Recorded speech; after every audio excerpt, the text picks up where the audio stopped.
어제 그리고 오늘 우리가 묵상한 말씀은 요엘서입니다. 그래서 선지자의 말씀으로 사실은 굉장히 무서운 말씀이죠. 요엘서의 말씀. 그러나 사실은 그 말씀도 우리에게 성령에 임하실 것을 예언하시는 놀라운 은혜로 결론이 나고 있습니다만, 중요한 것은 오늘 우리가 2015년을 보내면서 매일 성경을 편집하신 분은 회개하며 연말을 보내라 이렇게 하셨지만, 우리는 꿋꿋이 룻기를 다시 한번 오늘 본문으로 묵상하려고 이렇게 본문을 잡았습니다. 그래서 무엇이냐면, 우리가 1년 내내 사실 우리 말씀을 해석하는 우리의 입장에서는 항상 그 주인공들 중에서도 죄, 그리고 회개가 필요했던 죄인들의 입장에서 우리 성경을 묵상해왔어요. 그리고 그러한 입장에서 우리가 성경을 보는 것이 늘 맞아요. 근데 오늘 우리가 이 마지막 주에 특별히 묵상하기를 원하는 것은 무엇이냐면요. 그 사랑, 그 헤세드의 사랑 안에 우리가 거할 때 하나님께서 우리를 어떻게 사용하시고 또 어떻게 복 주시는지를 좀 분명하고 또 또렷이 다시 한번 새겼으면 좋겠다, 이런 마음이 있어서 사실은 지난주 금요일 우리 성탄절날 나누었던 말씀과 약간 중복되면서 4장으로 넘어가면서 그 말씀을 나누기 원하는 것입니다. 성탄 예배를 빼고 지난 주일 예배, 성탄 예배, 오늘 예배 이렇게 3번 우리가 룻기를 나누었어요. 첫 번째 룻기를 나누었던 룻기의 주제는 뭐였냐면 헤세드, 역시 그 사랑, 그 사랑이, 하나님의 사랑이 룻기 전체에 흐르는 중심 주제다라는 것을 확인했어요. 전체를 훑어가면서요. 어느 주석가가 표현한 대로 사사기와 사무엘서라는 딱딱한 조개 껍질 속에 숨어있는 진주가 룻기다, 이렇게 표현을 했는데 정말 그런 것 같아요. 우리가 룻기를 묵상하면서 어떤 문학비평이라는 어떤 신학적 사조를 따라서 룻기가 문학 작품인 듯하게 우리에게 인식되는 그런 경향이 있으나, 사실은 룻기는 절대 역사서입니다. 역사서. 시가서나 아가서나 이런 어떤 그런 문학적 성향을 띈 것이 아니고, 그냥 있었던 한 사건의 역사적 사실을 그대로 추적하며 그 주인공들의 변화된 그런 삶의 모습을 추적하는 그런 역사서라는 것을 우리는 늘 잊지 않고 룻기를 읽어내야겠습니다. 그래서 첫 번째 그 룻기의 주제는 인애였다. 그 삭막한 사사시대에 하나님께서는 우리를 구원하시기 위한 구원의 통로로, 그 축복의 통로로 하나님은 그 구원의 역사를 베들레헴 에브라다라는 작은 마을을 통해서 이루어 가고 계셨다. 그래서 룻기의 철저하게 룻기는 하나님의 연출, 하나님의 감독, 하나님의 성품에 의해서 기록되어지는 철저히 하나님의 말씀으로, 그것도 하나님의 아주 그 핵심의 말씀인 사랑으로 점철된 책이다. 이것을 우리 첫 주에 나눴고요. 그리고 지난 성탄절날 우리가 보아스의 생애를 좀 깊이 묵상하면서, 보아스는 바로 우리 예수 그리스도를 예표하는 그러한 우리의 기업을 물으는, 그 기업은 뭐예요? 땅이죠, 결국. 그런데 그 땅은 우리에게 어떤 의미였어요? 생명이었어요. 그죠? 그것은 우리가 먹어야 살기 때문에 그때 농경사회에 있어서 그들이 식량의 유일한 공급처인 그 땅은 생명이었어요. 그 땅을 사서 우리에게 다시 되돌려주는 그 역할을 하는 보아스, 그것이 기업 물을 자. 그 기업 물을 자는 히브리어로, 감사합니다. 고엘, 여러분 히브리어 굉장히 잘하세요. 그래서 하여튼 그 고엘로서, 기업 물을 자로서 우리에게 찾아오신, 그래서 그 고엘이 되기 위해서 우리에게 가장 중요한 한 가지 요건이 있는데, 그것은 뭐냐면 우리의 친족이 돼야지만 우리를 값주고 대속할 수 있으시기 때문에, 감히 신, 절대 창조주이신 그분께서 우리처럼 인간이 되셔서 육신을 입고 이 땅에 우리의 친족으로 내려오신 그것이 바로 성탄의 의미입니다. 라는 것으로 우리가 성탄절 말씀을 서로 나누었어요. 오늘 세 번째로 마지막으로 룻기를 정리하면서 한 가지 우리가 조금 다른 관점에서 보기를 원하는데 그것은 성경 전체가 우리에게 또한 말씀하고 있는 내용입니다. 그래서 무엇이냐면 하나님의 그 구원의 방법 그리고 구원을 이루시는 모든 것들은 어떤 육적인 유대인의 혈통이나 모함 여인이라는 사실 그 당시에는 유대인들이 개만도 못하게 여겼던 그러한 여호와의 총에 영원히 들어올 수 없다라고 규정되어 있던 모압의 한 처량한 과부 여인, 홀로 된 그 여인을 통해서 하나님께서 예수 그리스도를 배태하고 낳게 하시거든요. 사장의 그 족보잖아요. 룻의 결론이. 그러니까 우리의 어떤 육신적 조건이나 그런 것으로 예수께서 오시는 것이 아니라 오직 사랑의 그 피를 타고 하나님은 우리의 구원을 이루어내신다. 철저히. 그러니까 육신의 어떤 우리의 배경은 절대 거기에 개입할 수 없고 오직 주의 그 하나님의 인격과 성품의 주가 되시는 그 사랑으로 우리를 구원해내신다라는 것을 우리가 같이 나누었습니다. 오늘 이 시간 우리가 나누기 원하는 것은 그 주인공들 룻과 그리고 보아스와 나오미를 통해서 우리가 하나님 앞에 어떻게 축복의 통로로 우리가 사용되어지는가라는 측면을 살펴보겠습니다. 지난 성탄절 우리 인사가 뭐였어요? 고엘로 오신 주님을 축하합니다. 이런 거였죠. 우리의 기업물을 짜러 오신 주님을 축하합니다. 이렇게 서로 인사했어요. 안 했나요? 네, 감사합니다. 오늘은 인사를 한번 더 하겠습니다. 오늘은 오늘 말씀의 주제인 결론으로 인사를 나누겠습니다. 옆에 분과 인사를 하시는데 어떻게 하냐면 내가 당신의 고엘이 되겠습니다. 이렇게 하겠습니다. 내가 당신의 정말 그러셔야 돼요. 네. 그리고 다시 한번 당신도 저의 고엘이 되어 주십시오. 이렇게 인사하겠습니다. 당신도 저의 고엘이 되어 주십시오. 사실 하나님께서 우리에게 원하시는 것, 하나님께서 그 큰 사랑으로 우리를 덮으시고 그 옷자락으로 덮으신 거죠. 카다프라는 것도 우리가 나눴어요. 그 옷자락으로 우리를 덮으시고 하나님께서 우리에게 바라시는 것 하나 있어요. 그것은 무엇이냐면 우리도 서로 그렇게 덮어주기를 원하시는 것이죠. 그런데 그렇게 덮어주기를 원하기 위해서 또 그러한 것을 우리에게 교훈하시기 위해서 사용된 그 인물 3명의 특성들을 우리가 쫓아가면서 우리도 그 축복의 통로로 정말 진주와 같이 그렇게 좀 사용되었으면 하는 간절함을 가지고 우리가 오늘 말씀을 나누려고 하는 것이죠. 오늘 말씀은 이렇게 하겠습니다. 룻과 나오미와 보아스라는 인간, 그 사람의 삶의 특성을 우리가 성경에 나타난 것만을 의지해서 한번 짤막하게 묵상해 보겠습니다. 먼저 우리가 제일 먼저 묵상할 수 있는 것은 누구입니까? 룻이죠, 룻. 그죠? 룻이, 룻기 전체의 주제가 되는 룻기에서 정말 한 절만 딱 뽑아라 하면 이 말씀이다라고 추천하고자 했던 말씀이 있다고 강조했어요. 그게 어디예요? 1장 16절, 17절. 이건 좀 너무 어려운 질문을 제가 해서 대답을 기대하지는 않았습니다. 첫 주에 제가 말씀드렸죠. 1장 16절, 17절. 룻이 가로되 나로 어머니를 떠나며 어머니를 따르지 말라 강권하지 마옵소서. 어머니께서 가시는 곳에 나도 가고 어머니께서 머무시는 곳, 어머니께서 유숙하시는 곳에 나도 유숙하겠나이다.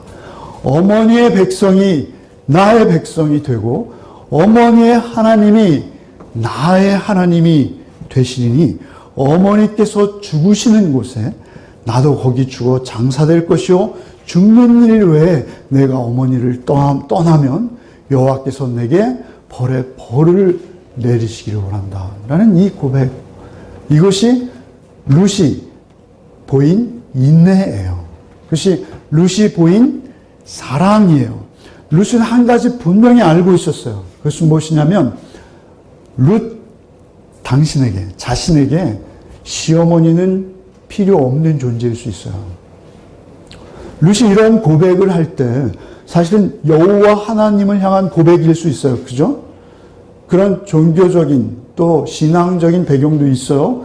그러나 그와 더불어 룻에게 있었던 또 귀한 것 하나가 있으니 그것은 무엇이냐면 시어머니 나오미에게는 자기가 없어서는 안 될 존재다라는 것을 알고 있었어요. 그러니까 자기에게 나오미는 필요 없는 존재일 수 있으나 시어머니에게 자기의 존재는 생명이라는 것을 알고 있었어요. 그래서 나오미는 그 자리를 지킨 거예요. 그게 쉬워 보이지만 사실 절대 쉬운 얘기가 아닙니다. 그 시어머니에게 자기가 꼭 필요한 생명의 존재라는 것을 자기가 알고 그 자리를 자기의 생명을 다해서 지켜낸 것, 그것이 사랑이에요. 그것이 인애예요. 그러니까 인애는 어디 멀리 있는 것이 아니라 사실은 거기서 한 걸음 더 나가서 내 처지가 아닌 상대의 처지를 먼저 생각할 수 있는 것, 인애입니다. 그 인애로 룻은 나오미를 따라오는 거예요. 그래서 2장 2절 말씀에 어떻게 말하고 있습니까? 모압 여인 룻이 나오미에게 이르되 원하건대 내가 밭으로 가서 내가 누구에게 은혜 입으면 그를 따라 이삭을 줍겠나이다. 사실은 내가 밭에 가서 이삭 줍겠습니다라고 나오미 시어머니에게 청하고 있는 거예요. 사실은 이삭을 줍는 행위는 거지예요, 거지. 나그네요, 이방인이요, 거류민들에게 제공되는 것이 이삭이었어요. 그런데 자기 스스로 시어머니를 따라온 그가 시어머니에게 정말 인격적으로 제가 나가서 이삭을 좀 주려 하는데 그래도 되겠어요? 공손히 여쭙고 있는 룻의 모습이 인애인 거예요. 그게 사랑인 거예요. 그래서 그러니까 사실은 나오미는 그 이삭을 줍기에도 기력이 모자라는 거예요. 그러니까 그 이삭을 주어야 그래도 생명을 유지할 수 있는데 그 이삭을 줄 수도 없는 처지의 나오미인 거예요. 그래서 사실은 룻은 그것을 각오하고 이삭 주러 온 거예요, 거기에. 그리고 그 이삭을 주러 가겠습니다 라고 시어머니에게 말할 때 시어머니께서 내 따라 갈지어다 이렇게 대답하고 있다라는 것이죠. 결국 시어머니를 섬긴 그 룻의 인격과 성품, 그것을 우리는 잊지 말아야 한다는 것입니다. 그런가 하면 그녀가 보인 또 두 번째 인애는 무엇이었어요? 그것은 3장 7절, 8절, 9절의 내용들입니다. 룻이 나오미의 명령을 따라서 보아스에게 가는 거예요. 사실은 룻은 아주 정숙한 여인이었어요. 그죠? 그래서 룻은 사실은 남자, 그 보아스라는 남자에게 가서 그 이불을 떠들고 그 이불 밑으로 들어간다는 것은 룻에게 있어서는 차마 할 수 없는 일이었어요. 한번 우리가 상상을 해봅시다. 그 단막극이다 생각하고 정말 그 역사 속에 있던 룻이라는 인물이 되어서 우리가 정말 그 여성인데요. 그때 당시 여성에 있어서 순결, 정조, 이것은 생명입니다. 그런데 그 보아스의 이불을 들추고 그 밑으로 들어갈 때 그녀의 심정, 가서 그가 먹고 마시기를 다 마치고 이삭 더미에 누워서 깊이 잠이 드는 것을 확인하는 그 순간순간들, 그가 그것을 먼 발치에서 숨어서 숨지기고 지켜보는 룻의 심정을 한번 우리가 헤아려 보자는 것이죠. 내가 왜 이렇게 해야 되는 거야? 내가 정말 수치스럽게, 내가 왜 이 위험을 무릅쓰고 여자로서는 참아 못할 이런 일들을 내가 왜 해야 되는 거야?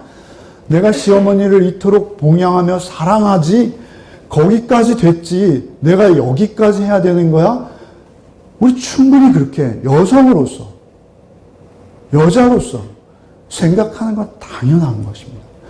그러나 그 순간들을 참아내는 룻의 모습을 우리는 그것을 사랑이라는 것입니다. 그것을 헤세드다 하는 거예요. 그것을 긍휼이다, 은총이다. 그러니까 내가 더 유리한 입장에서도 나보다 더 약한 그를 위해서 내가 할 수 있는 최선을 다하는 거예요. 그러다가 정말 숨죽이고 보아스가 그 이불 밑으로 여인이 들어온 것도 눈치채지 못하도록 들어와서 있었던 것이죠.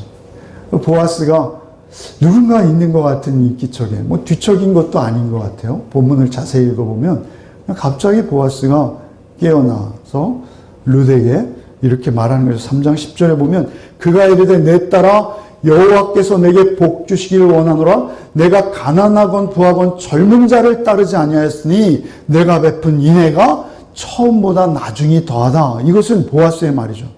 보아스가 네가 네 시어머니에게 베푼 첫 번째 인애를 내가 알고 있어. 다 알고 있어. 베들레헴이 다 알고 있어. 그런데 그것보다 네가 나에게 베푼 인애, 그 헤세드, 그 사랑이 더 크구나 이렇게 말하는 거예요. 그는 젊은 자를, 소유가 많던 적던 젊은 자를 따르지 아니하고 나에게 온 너의 인애. 사실은 그 시어머니에게 밭을 찾아주고 그리고 그 대를 잇게 하기 위한 몸짓이에요. 그것은 남자와 여자의 관계에서 있는 몸짓이 아니에요. 그래서 보아스가 룻을 보호하는 모습을 보십시오. 얼마나 아름다운지요. 우리가 지난주에 묵상한 바대로 그렇습니다. 그렇게 할 때 사실은 이 말 중에 이런 의미가 있어요. 젊은 자를 따르지 아니하였으니 라는 말은 사실은 그때 한 달이 넘도록 그 이삭을 줍고 있던 룻이라는 모압 여인을 보고 유대의 청년들이 그 룻은 상당한 미모를 지녔을 것으로 보여요. 그래서 유대의 청년들이 청혼을 했다라는 사실을 우리가 미루어 알 수 있어요. 그죠? 뭐라 합니까? 젊은 자들을 따르지 아니하였으니, 따르다라는 것은 무엇이냐면요, 결혼을 승낙한다 이런 의미가 있어요. 히브리어적 원어원으로. 그러니까 그 젊은 청년들을 따르지 아니하고 그 젊은 청년들이 중매를 놓았을 거예요. 그러면 그 중매한 자를 따라가면 되는 거예요. 그런데 사실은 보아스는 전승에 의하면, 그리고 많은 주석가들에 의하면 보아스는 아마 상처했을 것이다. 홀몸이 되어서 오랜 시간 홀로 지내왔을 것이다. 이렇게 여겨져요. 그러니까 보아스로서는 사실은 그 이방 여인 룻이 자기 이불 속으로 들어온 것을 말이죠. 세상적으로 보면요, 나쁘게 볼 수 있습니다. 얼마든지 나쁘게 볼 수 있어요. 룻은, 보아스는 부자였거든요. 그러나 그 룻의 인격과 성품만을 본 거예요. 그리고 그가 시어머니에게 인애를 베풀 뿐만 아니라 그 시어머니의 명령에 순종해서 자신의 이불 밑으로 들어온 룻의 인격, 그 성품, 그 헌신, 그 충성, 그 봉사, 그 사랑의 마음, 그것을 읽어낸 거예요. 사실은 보아스로서도요, 보아스는 유력자예요. 베들레헴의 부자예요. 우리가 결혼을 할 때 그 집의 가문도 보고요, 그 집에 자라온 배경도 보고요, 그리고 학력도 보고요, 외모도 보고요, 따지는 게 얼마나 많습니까, 우리가. 결혼할 때 나와 견줄 만한 상대를 고르는 거예요. 그런데 아무 소유도 없는 그 가난한 나오미라는 과부의 홀몸된 며느리 모압 여인을 인격 대 인격으로 보는 거예요. 그리고 인정해 주는 거예요. 그럴 뿐만 아니라 그것을 가장 귀히 여기고 자기의 모든 소유와 자기의 모든 인격으로 섬겨주는 거예요. 그런데도 보아스는 룻을 향해서 뭐라고 말하는 거예요? 룻을 향해서 네가 나에게 베푼 인애가 네 시어머니에게 베푼 인애보다 더 크구나, 이렇게 말하고 있는 거예요. 얼마나 놀랍습니까? 그들이 주고받는 사랑은요, 우리가 생각하는 차원을 넘어서는 거예요. 그래서 그렇게 보아스가 받아줄 때 사실은 룻의 입장을 우리가 생각하는 거예요. 지금 룻의 입장에서는 시어머니에게도 최선의 사랑을 보였고요. 그리고 심지어는 보아스의 입을 통해서도 보아스에게 들은 바에 의해서도 확인되는 바는 보아스에게도 최선의 인애, 최선의 사랑을 바친 거예요. 보아스에게도 사랑이고요, 나오미에게도 사랑인 거예요. 룻이 될 수 있는 이유는 하나인 거예요. 룻이 될 수 있는 이유는 시어머니 나오미에게도 사랑뿐이었어요. 그리고 역시 새로 이제 결혼을 하게 될 보아스에게도 룻이 비춰진 룻의 모습은 뭐예요? 그냥 사랑 자체였어요. 그래서 너희 어머니에게 베푼 인애보다 나에게 베푼 인애가 크도다. 이 말씀이 얼마나 깊이 있는 말씀인지요. 룻은 그런 인물이었어요. 그래서 하나님 앞에 축복의 도구로, 축복의 통로로, 생명을 살리는 하나님의 구원의 도구로 그렇게 룻이 사용되어지는 것이죠. 나오미를 한번 두 번째로 우리 묵상해 보면, 나오미는 어떤 인물이었을까요? 나오미는 사실은 고향으로 돌아올 때 그 며느리가 둘이었잖아요. 그래서 오르바와 룻에게 너희는 나를 따르지 말고 돌아가라 라고 말하는 그 말도 사실은 굉장히 인애죠. 인애, 사랑이에요. 그런데 또 한편으로는요, 사실은 나오미는 앞으로 나가지도 뒤로 물러갈 수도 없는 상황이에요. 어떤 점에서 우리가 나오미를 또 봐야 하냐면요, 남편을 잃고요, 예? 엘리멜렉을 잃고 기련과 말론이 다 죽어버리고 이제 빈털터리가 돼서 다 자신의 재산을 정리해서 뭐 이렇게 좀 이민 가는 자로서 뭐 가지고 갔을 거 아니에요. 그런데 다 잃어버렸어요. 그리고 이제 고향으로 돌아오는데 이스라엘의 유다의 정서에는 어울리지도 않는 모압 여인이 자기를 쫓아오는 거예요. 그 입장에서도 우리는 생각해야 돼요. 사실은 그 저주받은, 자기에게는 저주받았을 그 땅 모압에서 돌아오면서 모압 여인을 달고 오는 것은 나오미에게 혹으로 인식될 수도 있어요. 나오미 입장에서는 앞으로 나가지도 뒤로 물러가지도 못하는 입장이라고 우리는 이해할 수 있는 거예요. 그래서 그 혹이라고 여겨지는 오히려 짐이 될 수도 있는 그 며느리를 데리고 오는 거예요. 근데 사실은 그 며느리가 복이죠. 그 며느리는 혹이나 수치가 아니라 사실은 그의 승리의 깃발이요, 그에게 유일한 하나님의 축복의 통로인 게 분명해요. 그러나 그 이전에 나오미도 얼마나 인애의 사람이었는가라는 것을 우리는 볼 수 있는 거예요. 며느리들에게 돌아가라라고 하다가 또 따라오는 며느리에게 몇 번, 3번 권고하다가 그 3번 권고 끝에 그녀를 승납하고 용납하고 그리고 베들레헴으로 돌아오는 거예요. 그런가 하면 나오미의 사랑의 절정은 무엇이냐면요, 그 룻에게 재혼을 권하는 거예요. 여러분, 이것도 우리가 좀 나오미의 입장에서 묵상해 볼 필요가 있어요. 여러분, 나오미는 정말 이삭을 줄 수도 없을 만큼 기력이 쇠한 상태예요. 그래서 룻이 봉양하지 않으면 당장 한 끼가 아쉬운 그런 입장이에요. 정말 아무것도 자기는 정말 죽는 것 외에는 선택할 수가 없는 그러한 완전한 무의 상태예요. 그런 상태에서 룻보로 재혼하라고 권하는 것은 쉽지 않은 거예요. 이제는 그런 상태가 되었어요. 룻이 자기의 생계수단이 된 거예요. 그런데 그를 떠나보내는 결심이 없이는 룻에게 재혼을 권할 수는 없는 거예요. 룻에게 재혼을 권한다는 것은 무엇이냐면 내 입장보다 룻의 입장을 생각하는 거예요. 룻이 남편을 만나서 평안하고 안락한 삶을 찾아주기를 바라는 거예요. 그래서 나오미가 뭐 며느리를 제가시켜서 훌륭한 일을 해냈다 이런 것이 아니라, 그래서 우리도 그런 일을 해내자 그런 것이 아니라, 룻이 다만 나오미를 품고 그를 사랑해서 자기는 아무것도 할 수 없는 처지였지만 룻을 축복하는 그 마음, 그리고 그 룻의 장래를 생각해서 그를 사랑하고 아끼는 그의 마음이 인애라는 거예요. 그의 마음 자체가 헤세드인 거예요. 그의 마음을 우리가 이해할 필요가 있다는 거예요. 3장 3절에 보면 어떻게 말하고 있어요? 나오미가 룻에게 너는 목욕하고 기름을 바르고 의복을 입고 타작마당으로 내려가라 이렇게 말하고 있어요. 너는 목욕하고.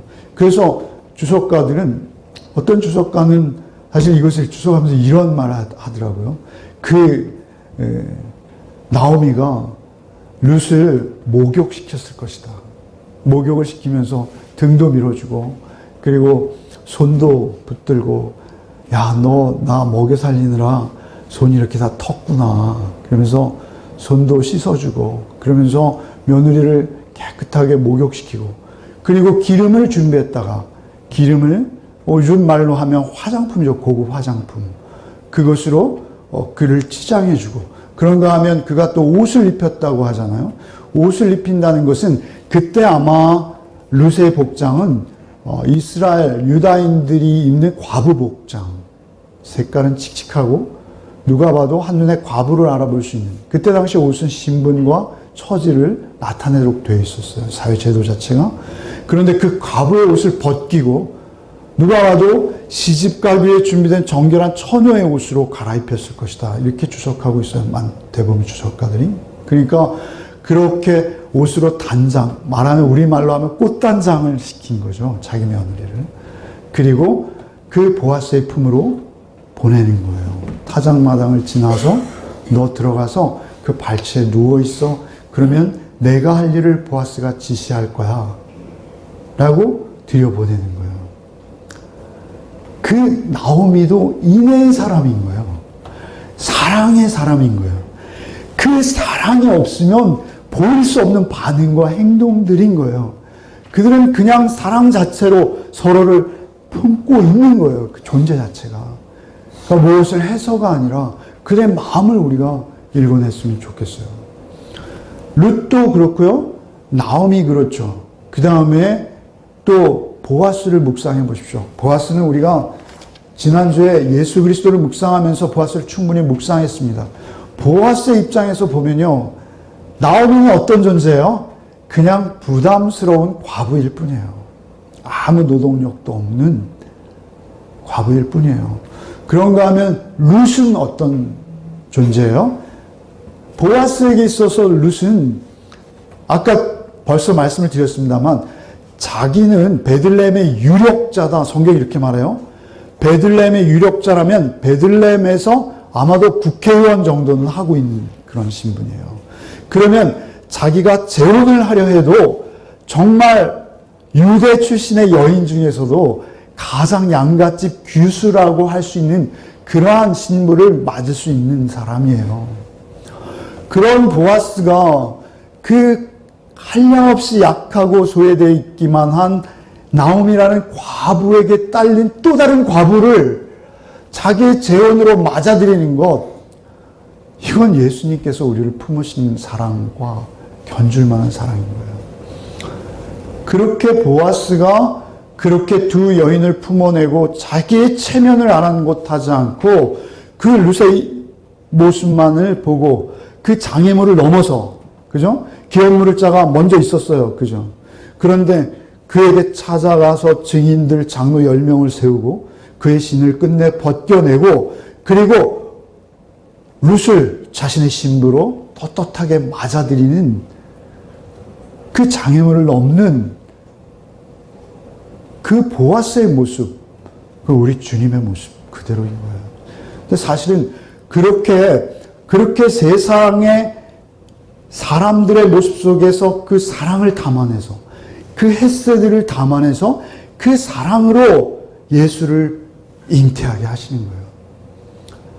그 사랑의 피가 흐르는 그들을 통해서 다윗을 낳게 하시고 다윗을 통해서 예수가 오게 하시는 것이 바로 룻기가 우리에게 나타내주는 가장 중요한 사랑이라는 거예요. 룻기 1장 1절에서 5절까지는 일은 한 단어로 되어 있다고 해요. 일은 한 단어로. 그런데 룻기 오늘 우리가 읽은 13절, 4장 13절에서 17절까지가 역시 히브리어로 일은 한 단어로 되어 있다고 해요. 그런데 히브리어를 읽으면 똑같이 대꾸를 이루도록 되어 있어요. 그러니까 사실은 이 텅 빈 상태, 남편 죽고 아들 죽고 그리고 텅 비어서 돌아오는 우리 아까 김인수 집사님 읽어주셨지만 나를 나오미라 하지 마십시오. 나를 마라라 하십시오. 나는 텅 빈 자입니다. 나는 그 인생의 쓴맛 중에 가장 쓴맛 중에 있는 자입니다. 라고 말하는 그 나오미의 모습, 그 나오미의 모습으로 그가 돌아왔는데 그를 하나님이 축복하시는 거예요. 그걸 축복할 수 있는 근거는 무엇입니까? 그것은 1장에서 나타난 우리가 오르바라는 여인을 볼 수 있고요. 특별히 4장에서 대비되는 인물이 하나 있는데요. 4장 1절을 한번 읽어보겠습니다. 같이 읽겠습니다. 4장 1절 읽겠습니다. 보아스가 성문으로 올라가서 거기에 앉아있더니 마침 보아스가 말하던 기업물을 자가 지나가는지라 보아스가 그에게 이르되 아무개여 이리로 와서 앉으라 하니 그가 와서 앉으라. 그 신 벗긴 자의 이름이 뭐예요? 아무개. 성이 아시고 이름이 무게예요.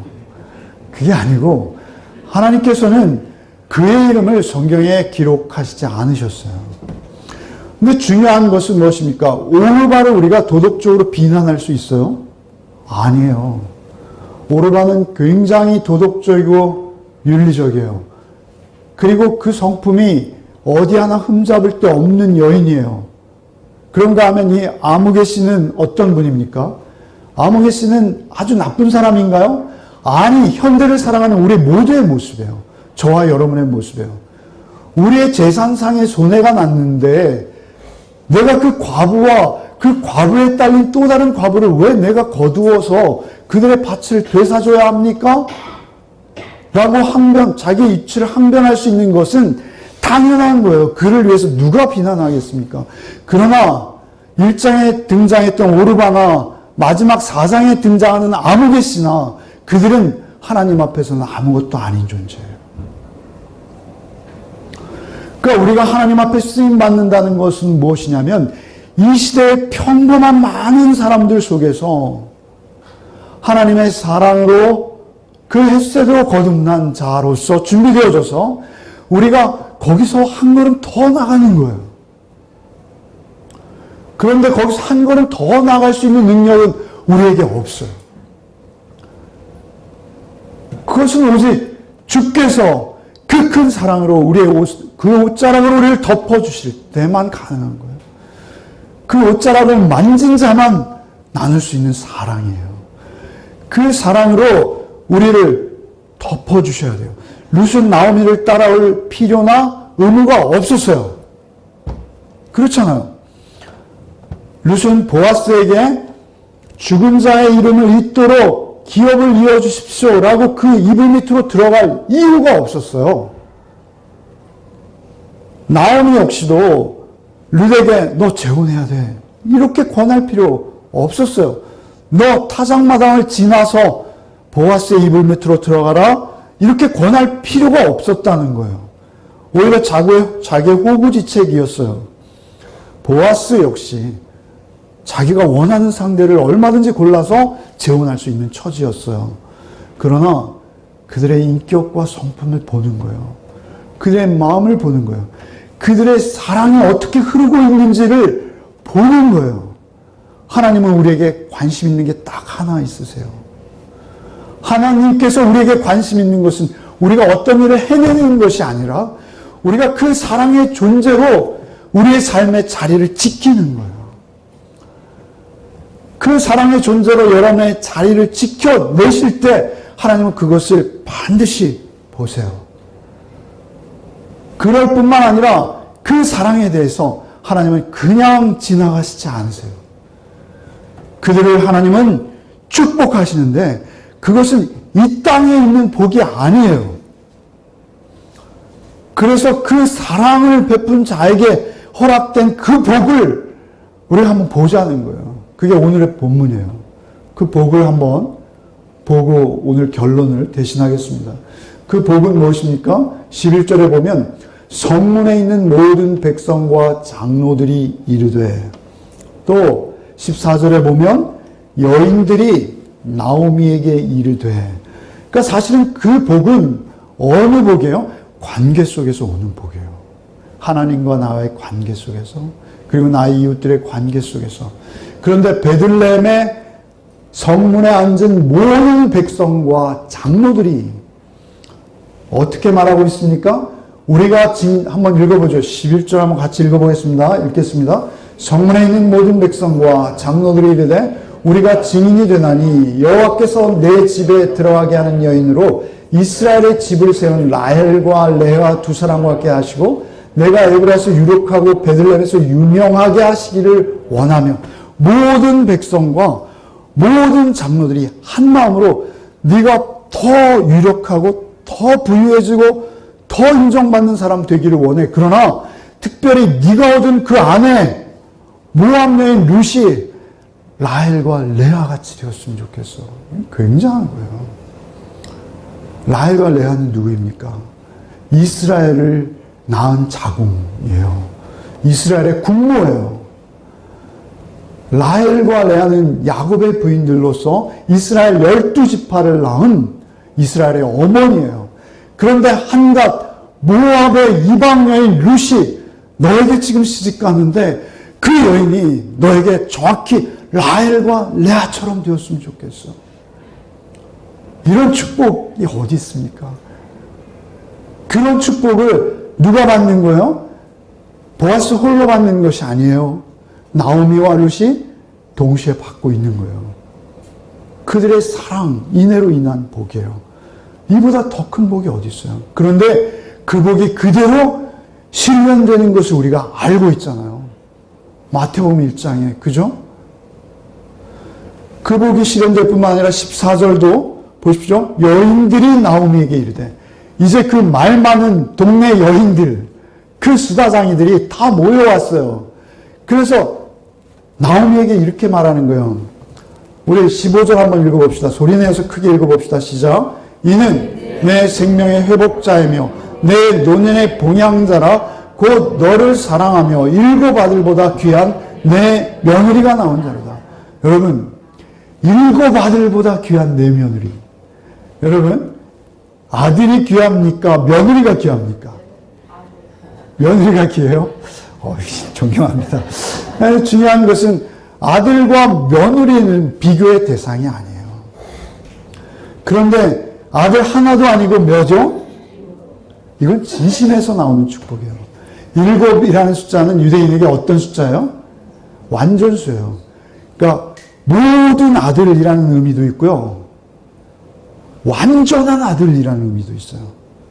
아들로서의 역할을 충분히 다해낸다는 아들로서의 의미도 있어요. 그런 아들 7보다도 우리가 개처럼 여겼던 그 모압에서 온 과부돼서 재혼하는 그 여인이 7 아들보다 낫다는 거예요. 이게 현실적으로 가능한 거예요? 이러한 축복의 말이 일부러 지어낸다고 나오는 거예요? 그게 아니라 그 베들레헴에 있는 모든 유대인 여인들이 이전에도 없었고 이 이후에도 생각해내지도 못할 축복의 말을 지금 나오미에게, 룻에게, 보아스에게 하고 있는 거예요. 성경에 이보다 더 큰 축복의 말이 어디 있습니까? 7 아들보다 나은 며느리라고 그 룻을 칭찬하면서 16절에 보면 나오미가 아기를 받아 품에 안고 그의 양육자가 되니 얼마나 이뻤겠어요. 저희 누님이 같이 예배를 드리고 있는데요. 손주 자랑을 얼마나 하는지 제가 아주 손주 사진 보여줄 때마다 제가 10,000원씩 내라고 그러는데도 그냥 그 사진 못 보여줘가지고 말이죠. 그런데 나오미 보십시오. 나오미가 아기를 받아 품에 안고 그의 양육자가 되었어요. 그런데 그 아들, 그 손주는 또 어떻겠어요? 저도 손주 나오면 저희 누님보다 몇 배 더 할 것 같아요. 손주는 내가 낳은 아이보다 더 할 것 같아요. 그런데 나오미는 정말 텅 비었어요. 그죠? 1장에서 나오미는 완전히 텅 빈 상태에서 출발했어요. 그런데 지금 어떻게 됐어요? 가득 채워졌어요. 그런데 그 체험은 어떤 거예요? 우리가 세상에서 우리의 욕심으로 이루는 체험이 아니라 하나님께서 주시는 축복으로 채워진 거예요. 여기 보면 이에 보아스가 룻에게 말하여 아내로 삼고 그에게 들어갔더니 여호와께서 그에게 임신하게 하심으로 그가 아들을 낳은지라. 사실은 룻기에서 여호와가 주어가 되는 문장은 하나밖에 없어요. 여호와께서 그에게 아들을 낳게 하셨다. 그것은 육신적으로 그냥 아들을 출산하는 것을 말하는 게 아니에요. 하나님께서 그들의 헤세드, 사랑으로 이루어가는 삶을 통해서 또 다른 생명을 잉태하게 하시고 그 귀한 생명을 그들에게 주셨다. 이런 의미가 되는 거예요. 여러분, 우리에게 혈육의 아들을 낳는 것보다 더 중요한 것은 우리의 영적 제자를 낳는 것이고 그들을 섬기는 것이죠. 사실 거기까지 우리가 이것을 해석할 수 있어야 돼요. 그렇게 되었을 때 우리의 생명의 회복자이며 노년의 봉양자인 사실은 그들을 먹고 사는 거예요, 우리가. 여러분이 밥 굶어 죽을 일은 없어요. 그런데 그 소유를 더하는데 우리의 관심이 있는 것이 아니라 우리가 그 사회에서 가장 소외되고 낮아지고 오히려 가장 별 볼 일 없어서 아무의 관심도 받지 않는 그 빛도 없고 영광도 없는 그 자리에 그들이 자원하는 마음으로 스스로 하늘에 떨어지는 미랄이 되어서 그 섬김과 사랑의 충성의 삶을 살기 위해서 그 베들레헴 와서 그 베들레헴에서 이삭을 줍고 있던 룻과 그리고 그 며느리에게 밖에 의지할 수 없는 시어머니임에도 불구하고 그에게 재혼을 권유하는 그 시어머니와 그리고 그들을 품어내는 보아스라는 인물의 삶을 통해서 하나님께서는 그들을 축복하시고 그들이 이 땅에서는 받을 수도 없고 누릴 수도 없는 축복으로 그들에게 선언해 주시고 그들에게 이루어 주시는 거예요. 놀랍지 않습니까? 놀라운 거예요. 사실은 그 당시에는 다 말씀드리듯이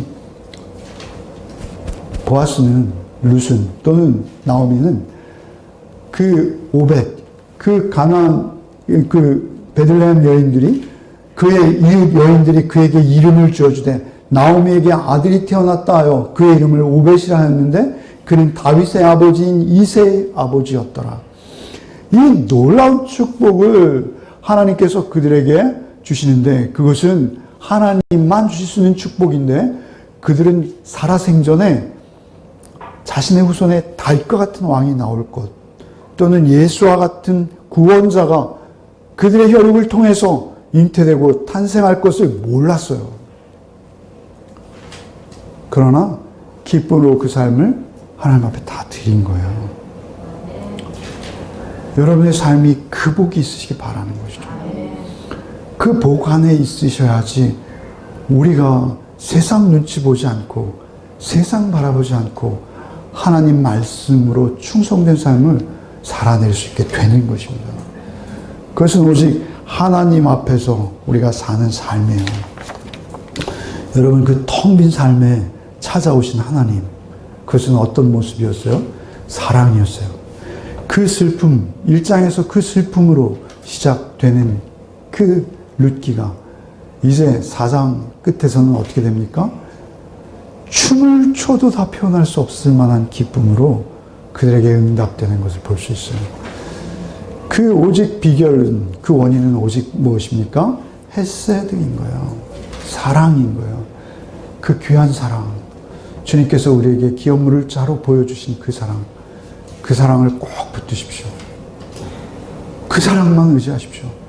세상에 누구를 바라보거나 어떤 것을 의지하지 마시고 오직 그 사랑만 의지하십시오.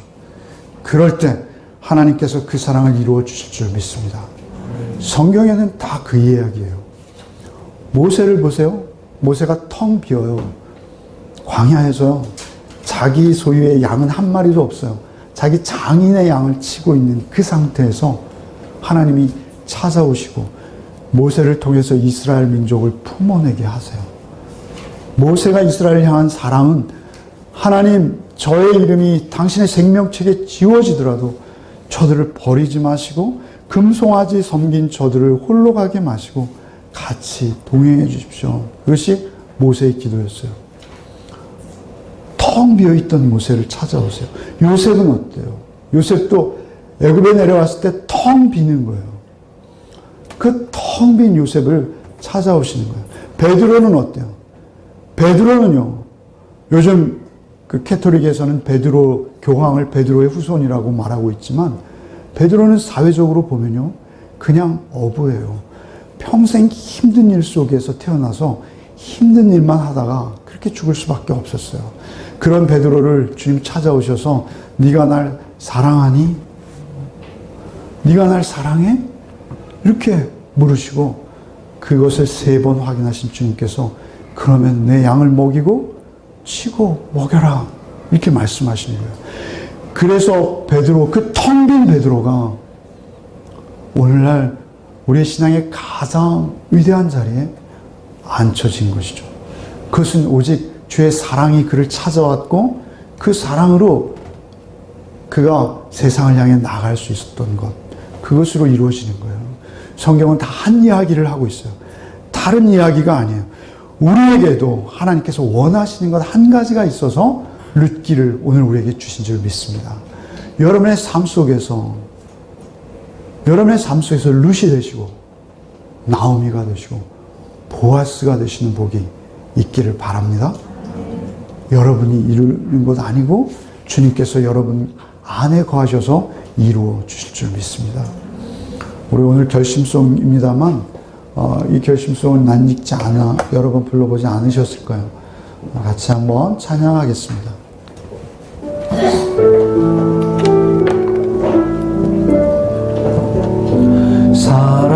사랑하며 섬기겠어요. 생명 주신 예수님 버려진 날 찾아오셔서 내게 생명 주셨죠. 찢긴 만광의 삶에 갈보리 언덕에 흘린 피로 생명 주신 예수님 영원히 섬기겠어요. 사랑하며 섬기겠어요. 나의 형제 자매를 사랑하며 섬기겠어요. 우리들의 이웃을 주께서 먼저 우리 사랑으로 섬겨 주셨으니 우리도 주님처럼 영원히 섬기겠어요. 우리 인사 한번 다시 하죠. 어떤 인사냐면요, 제가 당신의 고엘이 되겠습니다. 이제 말씀 들었으니까 그 말씀의 의미를 품고 옆을 보면서 다시 한번 고백합시다. 제가 당신의 고엘이 되겠습니다. 당신도 나의 고엘이 되어주세요. 당신도 나의 고엘이 되어주세요. 오늘 우리 예배가 일찍 시작해서 일찍 끝나는 것 같아요.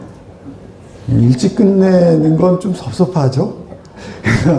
찬양 한 번만 더 하고 마치겠습니다. 찬양. 사랑하며 섬기겠어요.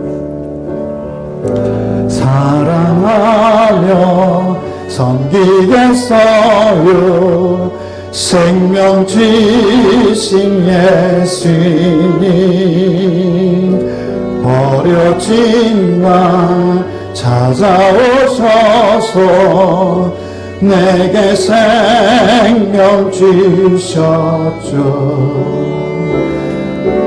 찢긴 만방의 삶에 갈보리 언덕에 흘린 피로 생명 주신 예수님 영원히 섬기겠어. 2절 사랑하며 섬기겠어요. 나의 형제 자매를 사랑하며 섬기겠어요. 우리들의 이웃을 주께서 먼저 우리를 사랑으로 섬겨주셨으니 우리도 주님처럼 영원히 섬기겠어요. 2016년에 그런 섬김의 열매들이 우리 안에 가득해서 하나님께서 부어주신 축복이 저와 여러분에게 충만하기를 간절히 소원합니다. 네, 감사합니다. 기도하겠습니다.